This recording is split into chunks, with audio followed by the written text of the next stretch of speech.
Another data cleaning and preprocessing step is handling categorical data. Categorical data are also known as nominal data. So how do you handle them? One is one-hot encoding. Here, you will convert categorical variables into binary vectors, where each category becomes a separate binary feature.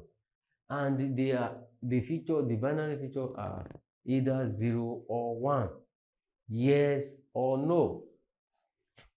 Another way we can handle categorical data is label encoding. Now, make sure you assign numeric labels to categorical variables to represent different categories. Another way we can handle categorical data is ordinal encoding.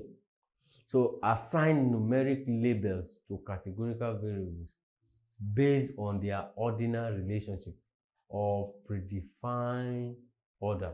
Ordinal relationship means they are ranking. Another data preprocessing step is data integration and transformation.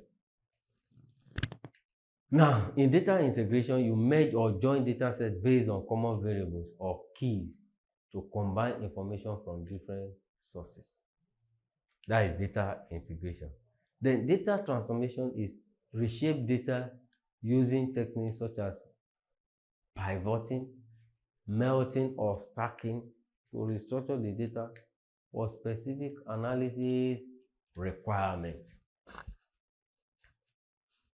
Moving further, another step in data cleaning and preprocessing is data sampling.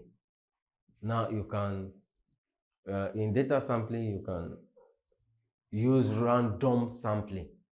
So in random sampling, you select a subset of data points randomly from the original data set, which can be useful for exploratory analysis that we've discussed or working with large data sets. Sampling. Here, you will divide the data set into homogeneous subgroups or strata and perform random sampling with each stratum. So you divide them into different strata, then each stratum you will carry out random sampling that we'll discuss above. So you perform with each stratum to ensure representative samples.